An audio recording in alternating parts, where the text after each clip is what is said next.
Well, we're on our final hour for today, И вот мы уже на последнем нашем часу сегодня, and we'll go till 3 o'clock. и будем учиться до 3 часов.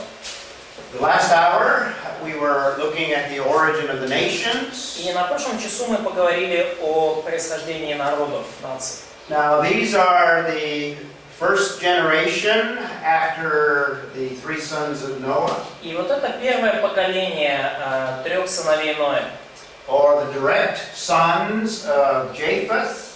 ну или прямые потомки Иафета. The green are Ham, and the red would be Shem's direct descendants.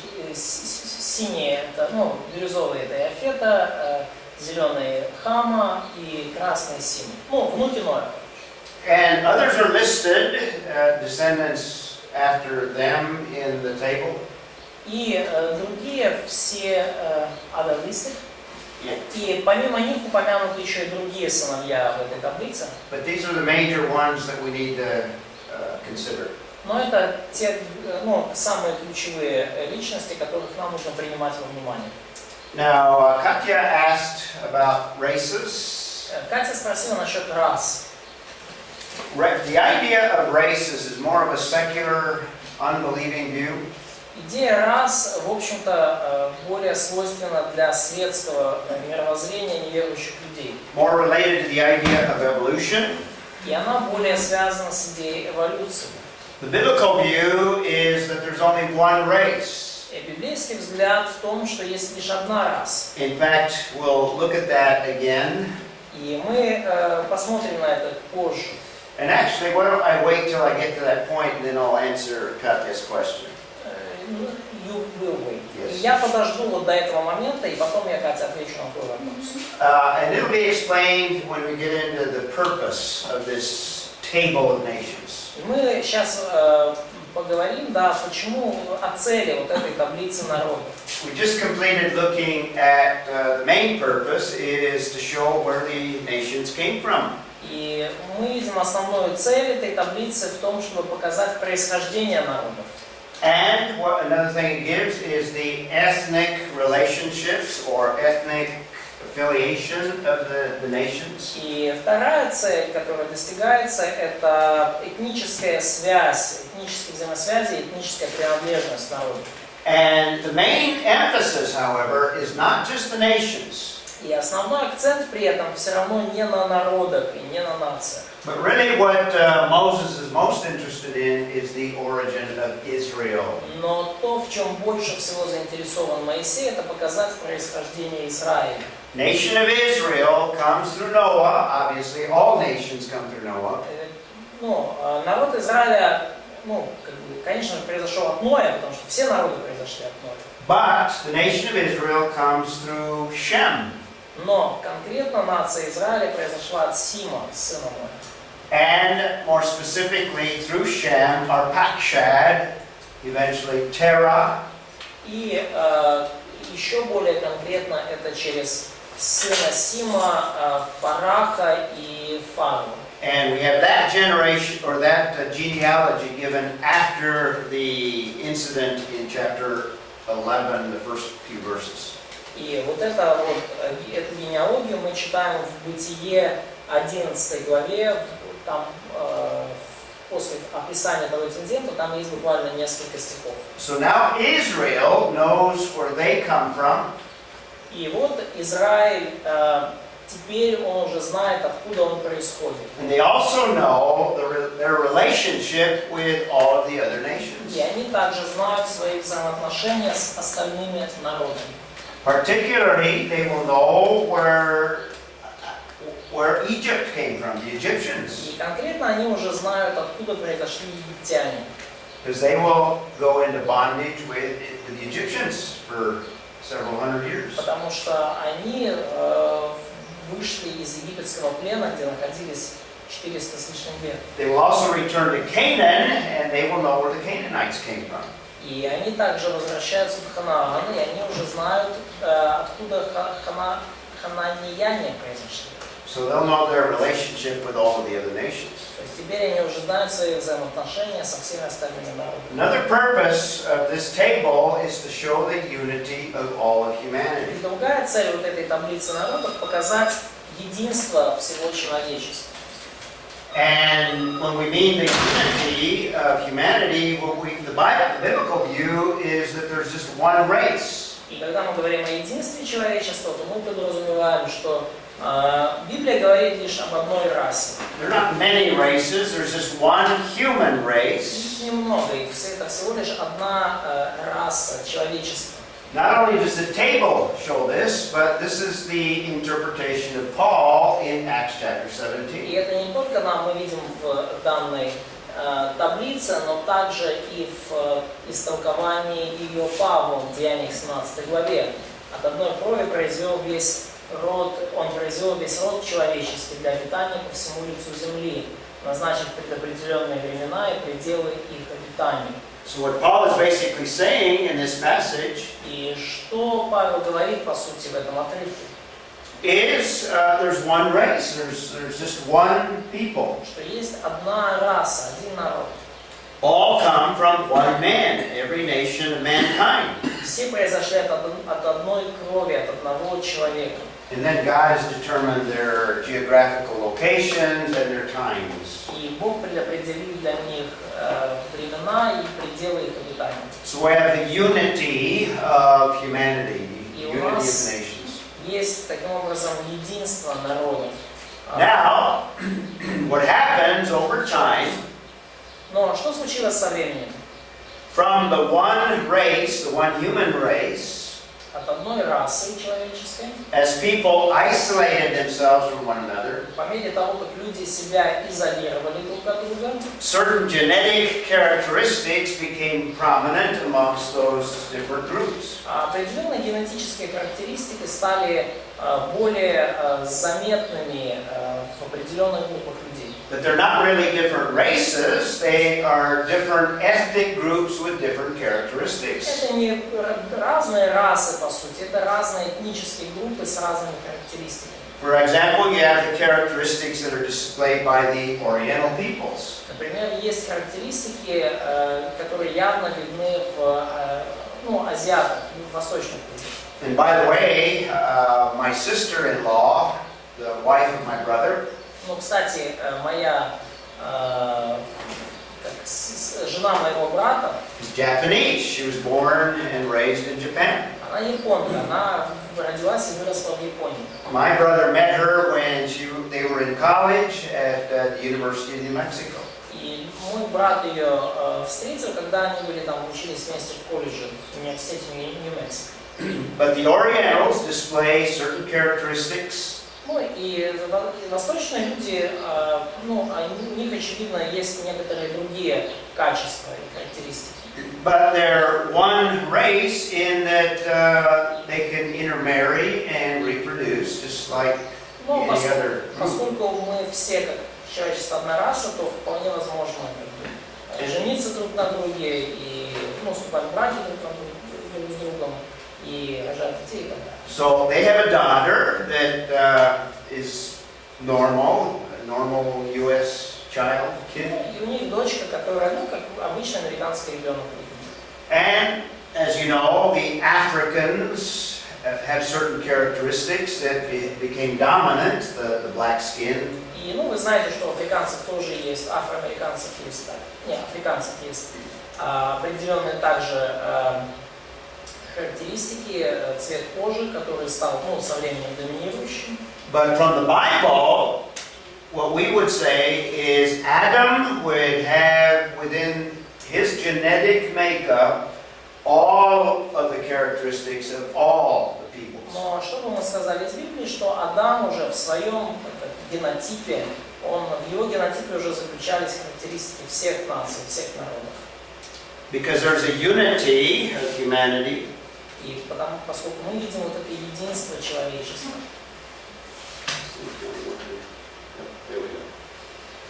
And really there's only one race. И по сути нация, раса в мире только одна. I think the battery's dead on that one.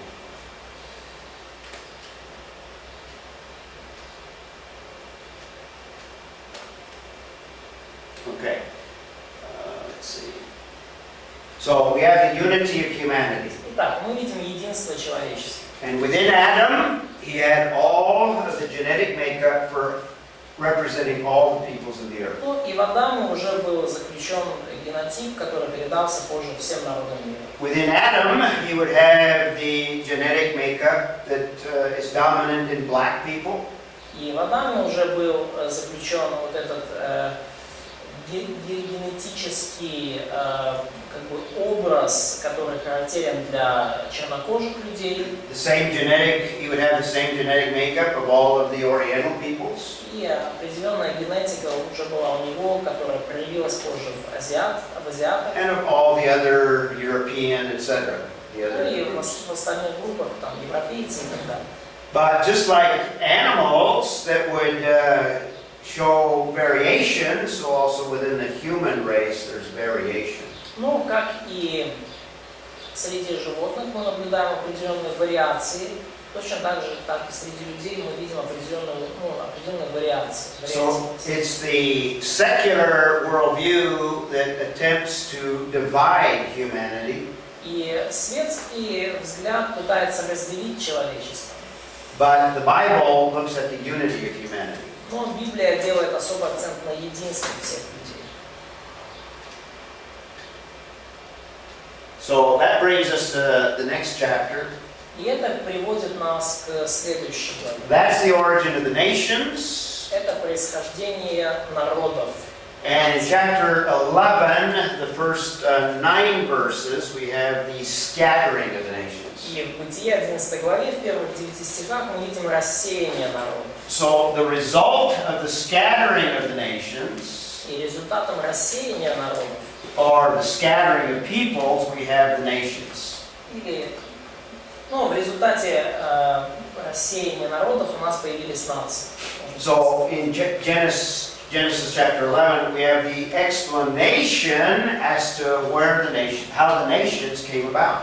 И вот в Бытие 11 главе мы видим объяснение того, как же произошли, почему же произошли различные нации. So in chapter 11, let's look at a few verses there. И в главе 11 давайте посмотрим несколько стихов там. Now the whole earth used the same language and the same На words. всей земле был один язык и одно наречие. So there's a unity of language and people. И есть единство языка и народа. In other words, they had the same language, same structure, То есть один язык, одна структура, and they had the same words or the same vocabulary. то есть одна грамматическая структура и одни и те же слова, один и тот же словарь. Verse 2, and it came about as they journeyed east that they found a plain in the land of Shinar and settled there. И двинувшись с востока, они нашли в земле Синар равнину и поселились там. So the land of Shinar is what commonly is referred to as the Fertile Crescent. Fertile Crescent. Shinar. Ну вот, где-то вот здесь мы обычно, долина Синар, мы ее располагаем. This is where all secularists see the beginnings of civilization. И вот Месопотамия. Mesopotamia. Да, и вот это место, Месопотамия, Междуречье, большинство светских ученых считают это место колыбелью человечества. In fact, this is present-day Iraq. Но на сегодняшний день это территория Ирака. And just for reference, Ararat, the mountain where the boat landed, would be in this location. Ну и просто так, как ссылка, Арарат, то есть гора, где вроде бы был найден ковчег Ноев, она расположена там. So all of humanity gathers in Shinar. И вот все человечество, оно было расположено в Синаре. And in this passage, we're going to find out that they're actually at Babel. И вот в этом отрывке мы уже встречаем Вавилон. Because the city will be named as a result of this incident. Потому что город будет назван в результате этого инцидента. And notice what they say in verse 3. И посмотрите, что они говорят в стихе 3. They said, "Come, let us make bricks and burn them thoroughly." And they used bricks for stone, and they used tar for mortar. И И сказали друг другу: наделаем кирпичей, обожжем огнем. И стали у них кирпичи вместо камней, и земляная смола вместо извести. So they had high technology. То есть у них достаточно высокоразвитая технология. No evolution in the early stages of civilization. No evolution. No evolution. То есть мы не видим эволюции на ранних этапах цивилизации. In fact, there's going to be another statement concerning very high technology later in the passage. И, кстати, есть еще одно утверждение, которое говорит о высоком уровне технологии, сразу вот чуть ниже в отрывке. And notice verse 4 is very important. Обратите внимание, вот стих 4 весьма важен. They said, come again, same little phrase, let us build for ourselves a city. И сказали они: построим себе город, And a tower whose top will reach into heaven. и башню высотой до небес. Notice the self-centeredness of this attitude of this organized group. И обратите внимание на эгоизм и самовлюбленность вот этой группы и то, что было их мотивом. Let us make for ourselves a name. In other words, they are glorifying themselves. И сделаем себе имя. То есть, иными словами, они очень хотели прославить себя. And the key phrase in verse 4 is, lest we be scattered abroad over the face of the whole earth. И здесь, ну, может, в синодальном немножко не так, в синодальном прежде, нежели рассеемся по лицу всей земли. Why is that little phrase very, very important? Но, just a second, there is a difference in translation. Oh, is there? Yeah, because in sinner it's before we will be scattered of the face of the earth. Before we will be scattered. But, Okay. I think that the meaning is different. Современно, может быть, точнее. Давайте построим себе город, чтобы прославить свое имя и не рассеяться по всей земле. Well, the У вас тоже украинский? Сейчас надо отменить синодальный перевод, сколько будет. Yeah, the thrust of the passage is very significant, though. И вот это вот отрывок очень важен. What did God command Noah after the Genesis flood? Что Бог повелел Ною после потопа? This was the last major event preceding this event. И это был, перед этим событием, вот именно потоп и завет с Ноем был самым главным событием. И что Бог повелел Ною? What was the command given to Noah? To multiply and to spread over the earth. Okay, to multiply and fill the earth. Размножаться и наполнять землю. Now, what is given to Noah is a repetition of what God initially gave to Adam. И Бог просто повторил Ною то, что Он изначально повелел Адаму. This was the mandate, the creation mandate that God gave to Adam. Это был мандат сотворения, то повеление, которое было передано при сотворении еще Адаму. Creation mandate didn't change. Повеление при сотворении не поменялось, мандат сотворения не изменился. God still intended that all of humanity would fill the entire earth. Бог по-прежнему намерением Бога остается, чтобы человечество населяло всю землю. And in verse 4, their mentality is to do the very opposite of what God commanded. И в стихе 4 мы видим, что их менталитет совершенно противоречит тому, что повелел Бог. Instead of scattering, doing God's will, and glorifying God, Вместо того, чтобы рассеяться по земле, исполняя Божью волю и прославляя Бога, their desire is to unite and remain together and make a name for themselves. их желание объединиться, оставаться вместе и сделать себе имя. And they're conscious of what God said because they deliberately are going against what God said in verse 4. В 4 стихе мы видим, что они прекрасно знают, что сказал Бог, потому что они сознательно бунтуют, восстают против Божьей воли. And notice what else is implied in verse 4. И обратите внимание, что еще подразумевается в стихе 4. A desire to reach God on their terms. In other words, the way that they desire, not the way God has desired. Это желание достичь Бога на своих условиях, желание ну, достичь Бога тем способом, как они желают это сделать, а не только тем, каким Бог желает. So what we have at Babel is man organizing in rebellion against what God has clearly revealed. И что мы видим в Бытие 11, то что люди организуют восстание против того, что повелел и открыл Бог. Therefore, God is going to intervene to bring judgment. Таким образом, Богу приходится вмешаться, чтобы принести суд. Because God is ultimately going to fulfill His plan and His desire for humanity.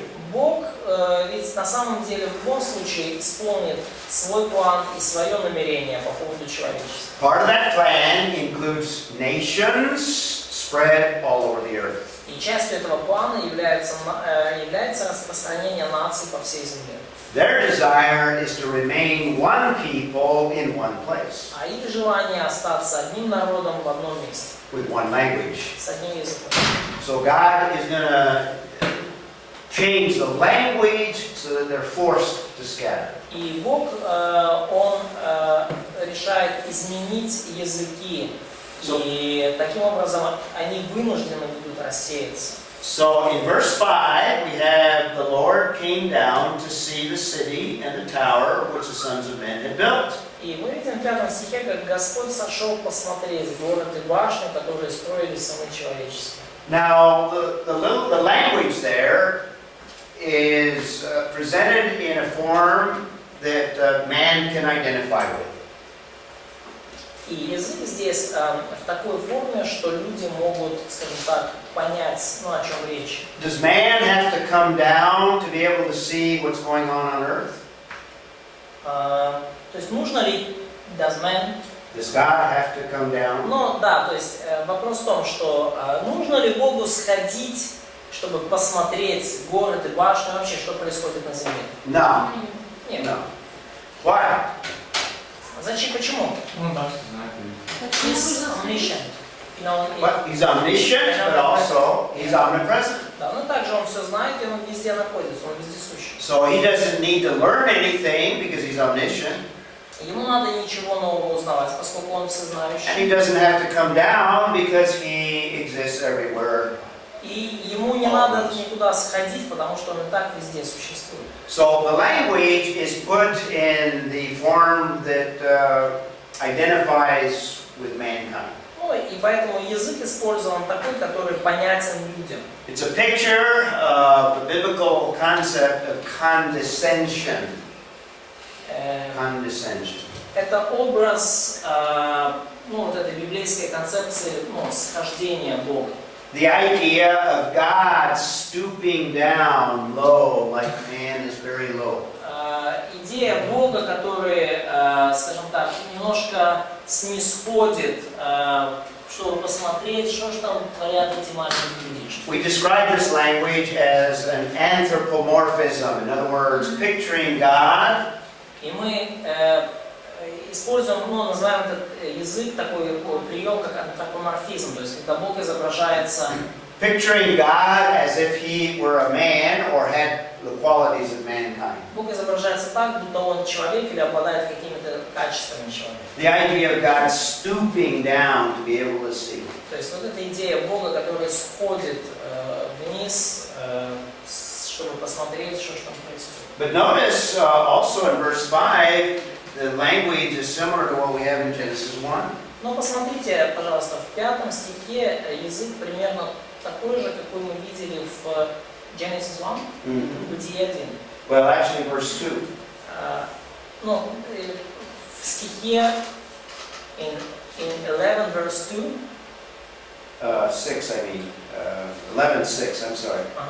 И смотрите, вот в Бытие 11.6 мы видим тот же язык, как в Бытие 1. Notice in 6 and 7, particularly 7, he says, "Come, let us go down." И обратите внимание, вот в 6 и особенно 7 стихе Бог говорит, что сойдем же и смешаем язык их. Verse 6 is part of the conversation, and then 7 makes it clear that there's conversation with someone. Да, то есть мы видим, что 6 стих это часть беседы, и в 7 стихе мы видим, что это действительно беседа кого-то с кем-то. You remember in Genesis 1, where do we have language very similar? Помните, где в Бытие 1 главе мы видели очень похожий язык? 26. Verse 26. In verse 26, when it says, "Let us make man in our image." Стих 26. Сотворим же человека по образу нашему и подобию нашему. Now it says, "Let us go down," and there confuse their language. Ну, а здесь сказано, что сойдем же и смешаем там язык. So we have probably the idea that sets the stage for the doctrine of the Trinity. Ну и мы видим здесь идею, которая уже, скажем так, освобождает сцену для доктрины о Троице. So God acknowledges that they are one people going against what He has commanded. И потому Бог здесь видит, что люди идут против того, что Он повелел. And in verse 6, this is only the beginning of rebellion and sin that they have determined in their hearts. И мы видим, что вот то, что они делают, это лишь начало того бунта и того греха, который они замыслили в своих сердцах.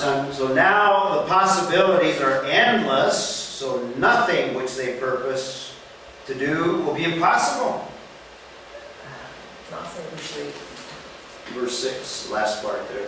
И вот сказано в 6 стихе, что теперь их возможности, so nothing they can do is possible. Impossible. In other words, they can do pretty much anything that they Да, set то есть, to do. но идея в том, что возможности их стали очень безграничными, и они могут сделать практически все, что захотят. Which is a little phrase that indicates that they had very high technology.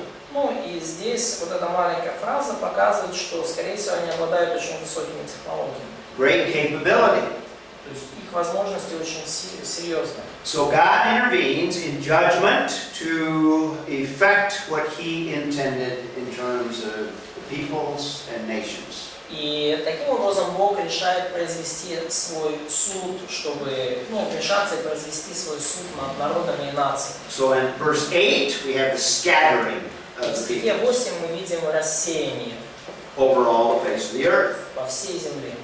And then in verse 9, so their building project is interrupted. И вот в 9 стихе мы видим, что их строительный проект был прерван. And then in verse 9, we have the name of the location, Babel. И теперь в 8 стихе прервался их строительство города, а в 9 мы видим, что имя городу дано Вавилон. And it's called Babel because there God confused the languages. Потому что и назвали Вавилон, ибо там смешал Господь язык всей земли. And as a result of the languages being confused, people scattered. И в результате того, что язык смешался, люди были рассеяны.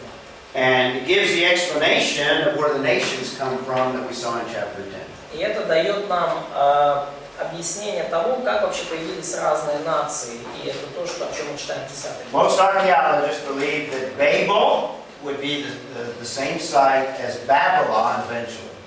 Same place. Да, то есть, но большинство археологов верят, что вот этот первоначальный Вавилон, он был практически в том же месте, что и более поздний Вавилон. Now the text doesn't explain how the languages were confused or Текст нам changed. не объясняет, каким именно образом языки были смешаны или изменены. But it appears that God did something to the thinking of man such that his associations were different. Но кажется, что Бог что-то сделал в мышлении людей, таким образом их ассоциации стали отличаться.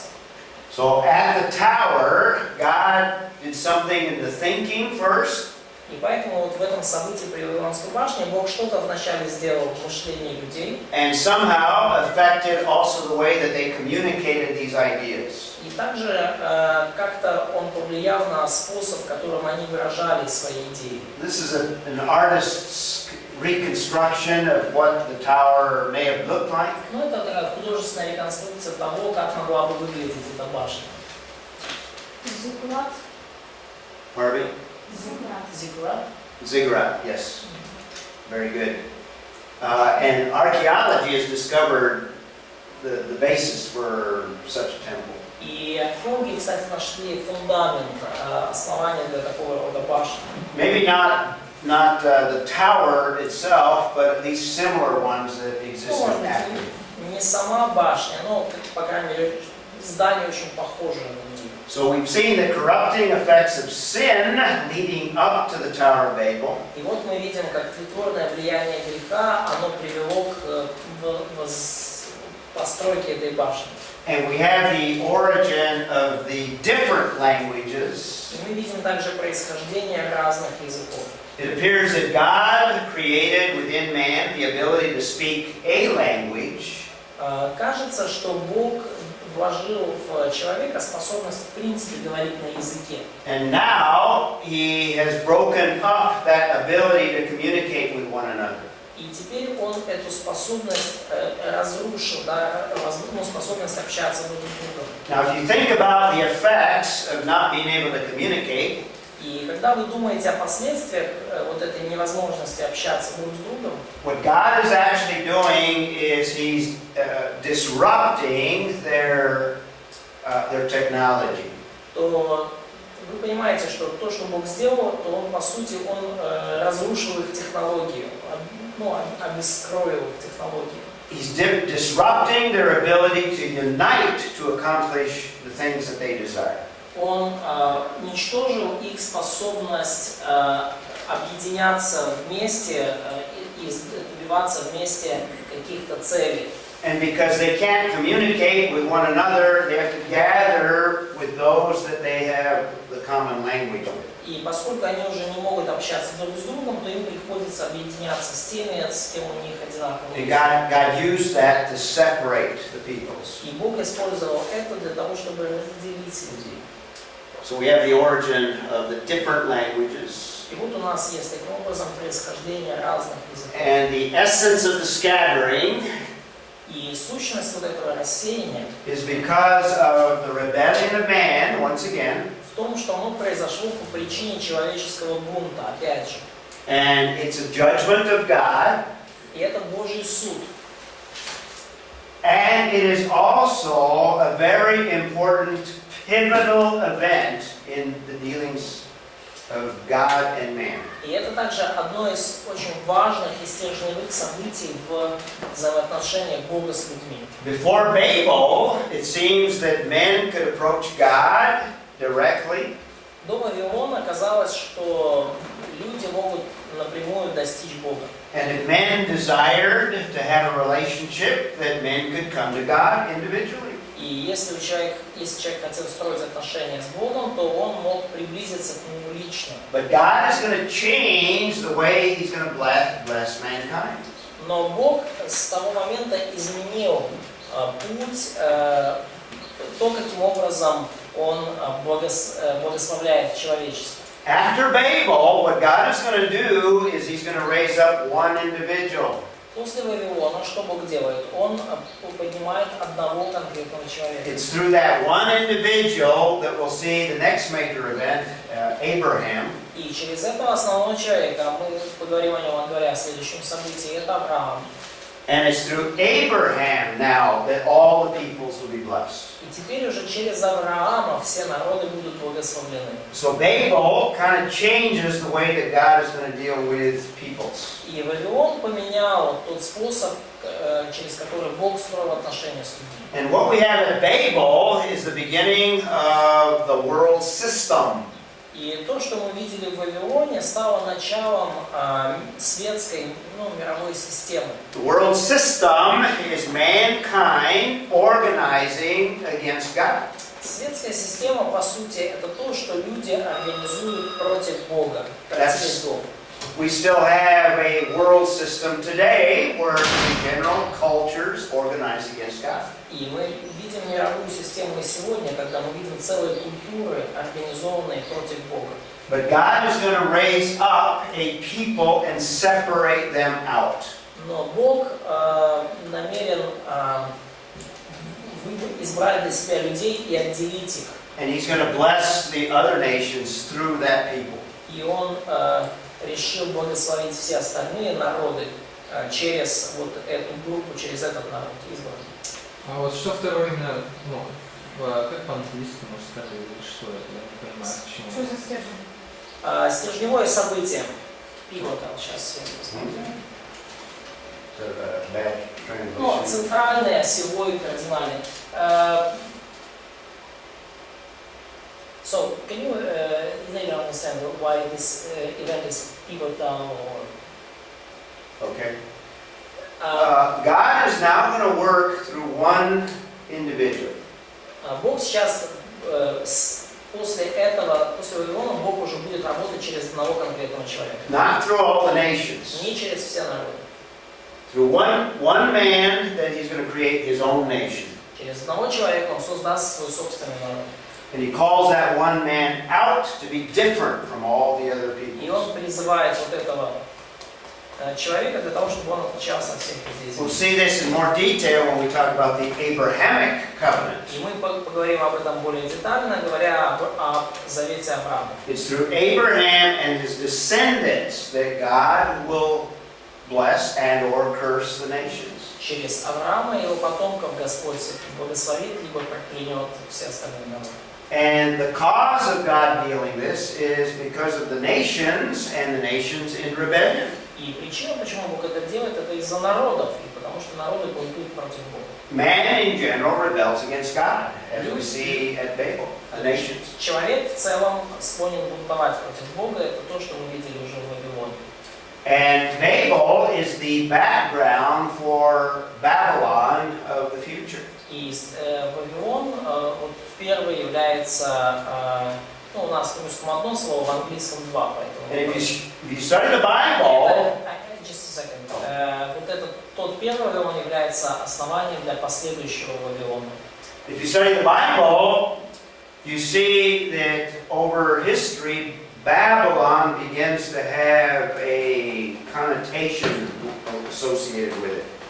И если вы изучаете Библию, то вы видите, что в последующем слово «Вавилон» стало нарицательным для всего, что с ним ассоциируется. So by the time you come to the book of Revelation, И поэтому к моменту, когда мы подходим к книге Откровения, you have this idea of Babylonianism, то есть уже целая идея Вавилона. where God will ultimately judge Babylonianism. И вот этот вавилонизм Бог в конце концов накажет. The whole concept is the concept of God or man И вся идея Вавилона в том, что люди organizing in a one world system организовались в одну мировую систему to rebel against God. That's Babylonianism. для того, чтобы бунтовать против Бога. Вот в этом суть вавилонизма. And I mentioned that the time frame is at least 100 years after the Genesis flood. И я упомянул, что временные границы это примерно через 100 лет после потопа. Based on that little phrase in chapter 10, verse 25. Основываясь на небольшой фразе в 10 главе 25 стихе. So that's something of a summary of Babel, Но вот это or вот итоги scattering. рассеяния Вавилонской башни. Виталий, есть ответ на вопрос насчет стержня? So Ну, our, это ключевое событие. Да, Избрание Ну, Авраама. да. Избрание Авраама – это ключевое событие. Нет, Нет, Вавилон это ключевой. Вавилон. Речь шла о Вавилоне. Да. Не, второе – это решение выбрать одного человека. Это потом уже. Мы сейчас говорим о Вавилоне. Мне еще... А стержень к Вавилону относится? Да. И благословение только? Я думаю, что лучше перевести как поворотный пункт. Ну, именно чтобы вы поняли. То есть Вавилон – это поворотный пункт во взаимоотношениях Бога с человечеством, в том, как Бог благословляет людей. То есть до Вавилона Бог благословлял людей, как бы, ну, скажем так, все народы. После Вавилона Бог уже действует через одного человека и избранный народ. То есть это, ну, I just repeat this one word, just like first step. Babylonianism. Yeah. No, the pivotal. Oh, the pivotal word. Oh, okay. And I just repeated what No you said. problem. No problem. Good. So we've seen the origin of the languages as Babel. God confused the languages. То есть мы видим, что в Вавилоне начало происхождения языка. В Вавилоне Бог смешал язык. So the many languages are not as a result of cultures. И множество языков это не результат культуры. They're not as a result of man inventing or modifying languages. И это не результат того, что люди изобретают новые языки или модифицируют существующие. But remember the foundation for languages that I gave? It's as a result of a judgment that God brings. Но помните, что вот то, что в основании, да, еще когда мы говорили об основах, множество языков – это результат божественного суда.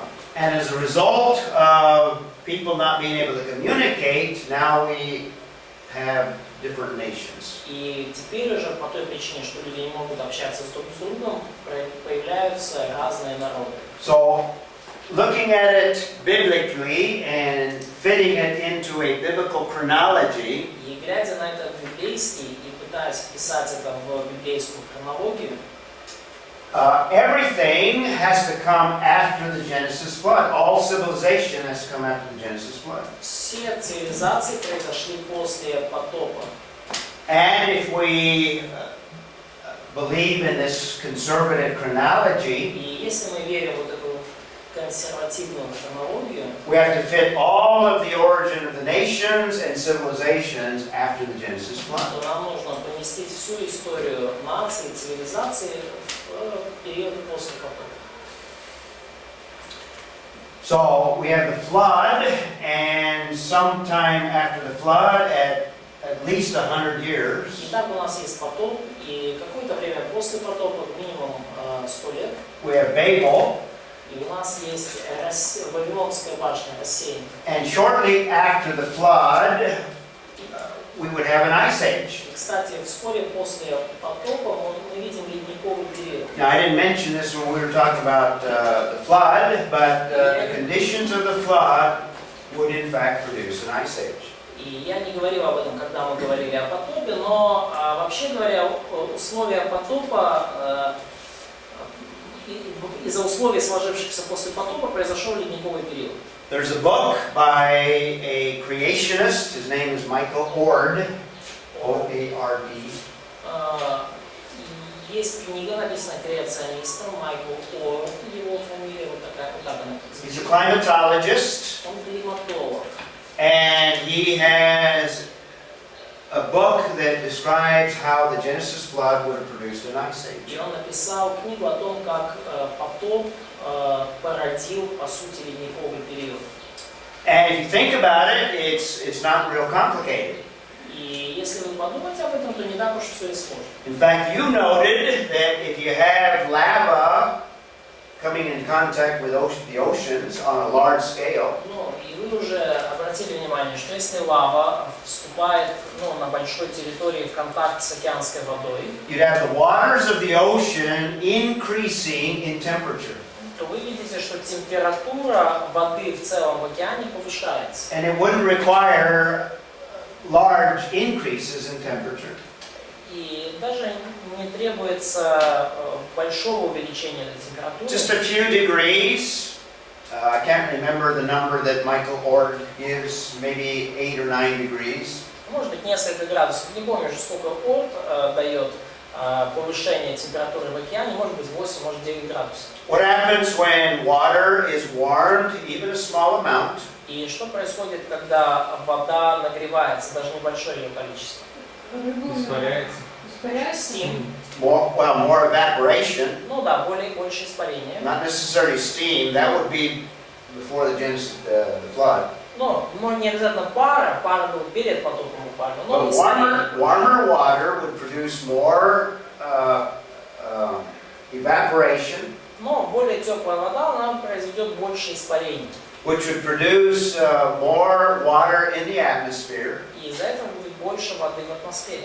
which would mean more clouds, Значит, больше облаков, colder summers and colder winters. более холодное лето и более холодная зима. With more water in the atmosphere, you'd have more rain and more snow. Когда в атмосфере больше воды, то больше дождя и снега. And because you'd have a tendency to stabilize the situation, И поскольку есть тенденция, что любая ситуация со временем стабилизируется, more precipitation would in fact produce on the land masses more snow and ice. И вот больше осадков произойдет в итоге на Земле, больше снега и льда. And would account for glaciers, the glaciers that we know existed during the Ice Age. Glaciers. Glaciers. Large ice. Да, ну и как раз таки вот эти большие снеговые шапки на вершинах гор, как раз таки появление датируется вот этим ледниковым периодом. Ледники. In fact, if you study the book of Job carefully, Job talks a lot about snow and ice and cold conditions. И когда вы, кстати, если вы внимательно изучаете книгу Иова, то он как раз много говорит о таких условиях, когда много снега, льда и холода. It's believed that Job wrote, possibly lived at least, if not wrote the book, in patriarchal time. И, считается, что Иов жил, и, возможно, была написана эта книга где-то во времена патриарха. So there would have been an ice age that would have had impact on these civilizations. И поэтому на эту цивилизацию сильно повлиял ледниковый период. And most anthropologists, sociologists believe that the first culture were the Sumerian cultures. И большинство антропологов и археологов верят, что первой культурой была шумерская. Now the secularists would put them earlier, before the flood. Светские ученые, они датируют эту цивилизацию более ранним периодом. But there have been people that believe in the biblical chronology that have done work. Но были люди, которые верили в библейскую хронологию, они проделали определенный труд. And have suggested a revised chronology of these ancient И civilizations. пересмотрели хронологию древних цивилизаций. So the Sumerians, it's possible to put the first 25 dynasties after the Genesis flood. И это возможно, вот именно первые 25 династий шумеров поместить как раз после потопа. Now these are pyramids that exist in Egypt today. Вот это пирамида, которая в Египте существует по сей день. Because the next major civilization that sociologists and anthropologists refer to is the Egyptian Empire. Потому что следующая великая империя, которую называют социологи, антропологи, это Египетская империя. And most time scales of the secular world are based on the Egyptian chronology or the Egyptian time scale. Временных, скажем так, отметок и временных измерений, которые делают древние историки, основаны на египетских временных, на египетской хронологии. And the secularists have traditionally had individual pharaohs kind of succeeding one another in three main periods. И светские ученые обычно разделяют вот всех этих императоров, которые преодолевали один другого, на три основные категории. And this would make a very long chronology. И это создавало достаточно длинную хронологию. That would put the beginning of the Egyptian Empire dating before the chronology that I gave for the Genesis flood. И из-за такой датировки получается то есть начало египетской династии было еще до той хронологии, которую я вам дал. But some conservatives have taken a closer look at the Egyptian chronology. Но некоторые ученые консервативные, они более внимательно рассмотрели египетскую хронологию. Rather than a long continuous chronology, и вместо того, чтобы выводить хронологию длинную, когда фараоны один за другим, they would see more of an overlapping chronology of some of the pharaohs where they would have served on in the same time. То они, скажем так, выработали хронологию, где возможно, что фараоны правили, скажем так, параллельно друг другу, и их периоды правления таким образом накладывались. So it would reduce the overall chronology that all ancient history is based on. И таким образом, из-за этого они, по сути, отменили или поставили под сомнение всю ту хронологию, которой пользуются светские историки сегодня. Based on this revised chronology, we can fit all of ancient history after the Genesis flood. И основываясь на этой новой хронологии, мы теперь уже можем поместить. I don't have time to give you the details, but there is a chronology that exists. I can give you references. Мы можем поместить египетскую хронологию в рамках, ну, после потопа. И я сейчас уже детали не могу вам привести, но если интересно, могу дать вам ссылку. Do you have a question, Katya? Я хотела переуточнить. По библейским данным, консервативным, потоп был приблизительно 24-87 годов. So she wants to clarify. According to conservative data, flood happened in 2047. То есть по библейским данным приблизительно, да? Просто мы недавно по археологии изучали, что шумерские данные нашли приблизительно в 2800-3000 году до нашей эры. So because we had a class in biblical archaeology not so far, Yeah. and we've been taught that earliest things found from Sumeria About 3,000. is like 3,000 to Yeah. 2,800s. Right. That's traditional archaeology, that's traditional secular thinking. Это традиционная археология и традиционный светский взгляд. But there's a revised chronology that scholars have been working on more recently. Но есть пересмотренная хронология, над которой ученые работали в недавнее And время. there is a definite conflict here. Definite. Conflict. И есть определенно здесь конфликт. Yeah. And I guess, what's his name? What's the archaeologist? Titus. Yeah, we would disagree on the time frame. Да, ну и вот мы с Тайтусом мы расходимся во мнениях на временную шкалу. Ну, в принципе, это не миллионы лет, поэтому ладно. Okay, it's not million years, so. No. And he would not accept the evolutionary timescale. Ну, But конечно, there is a controversy. The point I'm making но есть противоречие. is that it is possible to fit in all the civilizations before this very conservative flood date. Но что я хочу сказать, что это возможно вместить всю историю человечества, всю хронологию внутри вот этой вот консервативной шкалы после потопа. And the main problem is with the Egyptian chronology. Ну и главная проблема это египетская Вот там хронология. мне на конячке сказал.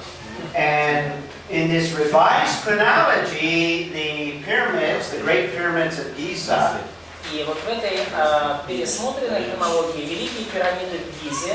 in fact, last summer, after I came to Ukraine, I went to Egypt to get photographs from there. И, кстати, прошлым летом, после поездки в Украину, я поехал сразу в Египет сделать там фотографии. And in this revised chronology, the pyramids of Giza were built in the time of Abraham. И вот согласно этой обновленной хронологии, пирамиды в Гизе были построены как раз-таки во времена Авраама. Particularly the pyramids of Khafre and, let's see, Ну и конкретно пирамиды Хеопса и Хафре. oh, Cheops, is that what that is? Yeah.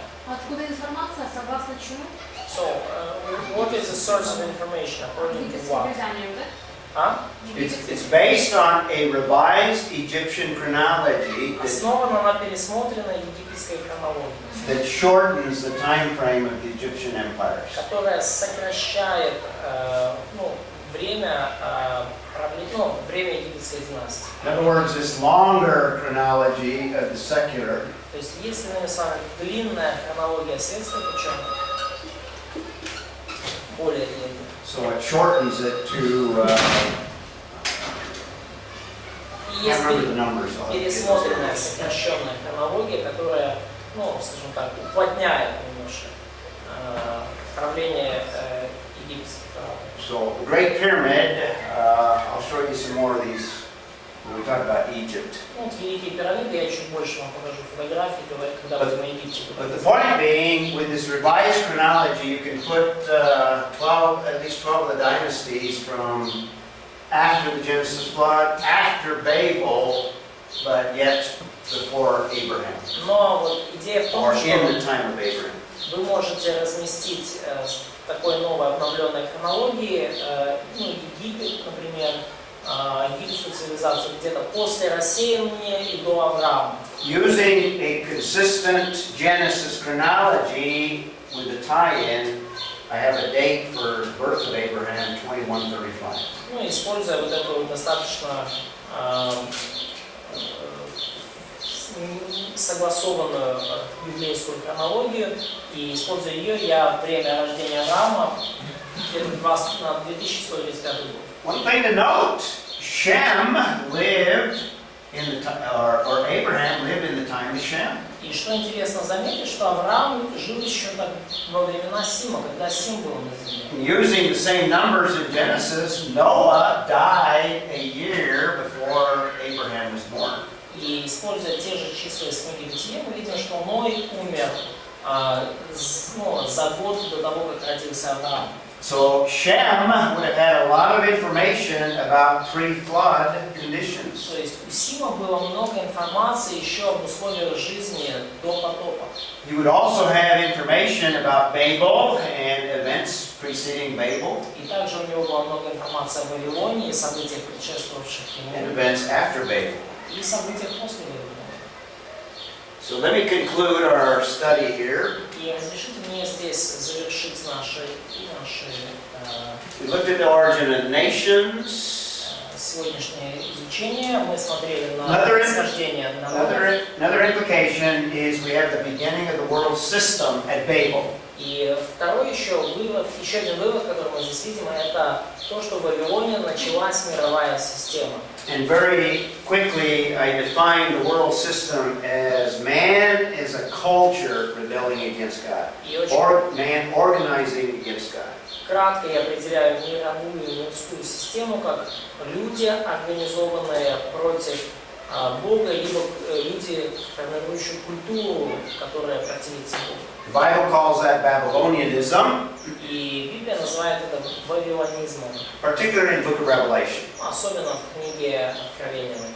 But Babylon, amongst the Israelites, carried connotations after they were in captivity. Но и Вавилон стал нарицательным именем для евреев после того, как они побывали там в плену. So the origin of Babylonianism is Babel, Ну и происхождение Вавилона и вавилонизма это в Вавиле, where man first organized as a culture in rebellion against God. То есть, Вавиль это самый первый Вавилон, где 11 главе, когда люди первый раз организовались вместе против Бога.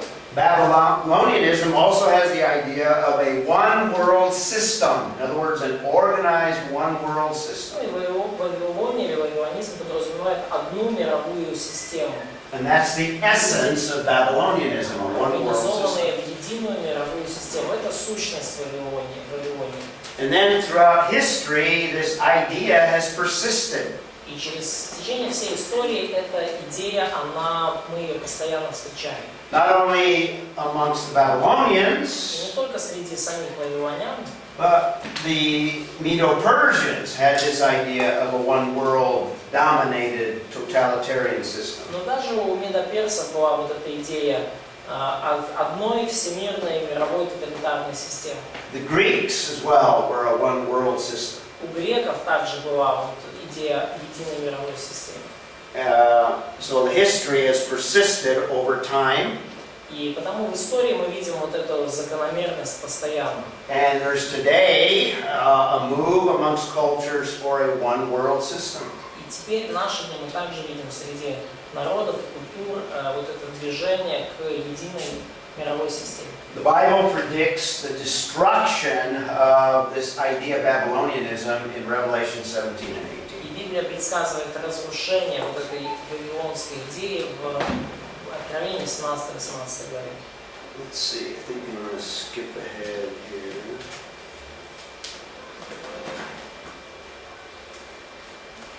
Yeah, we'll conclude with this slide here. Завершим этим слайдом.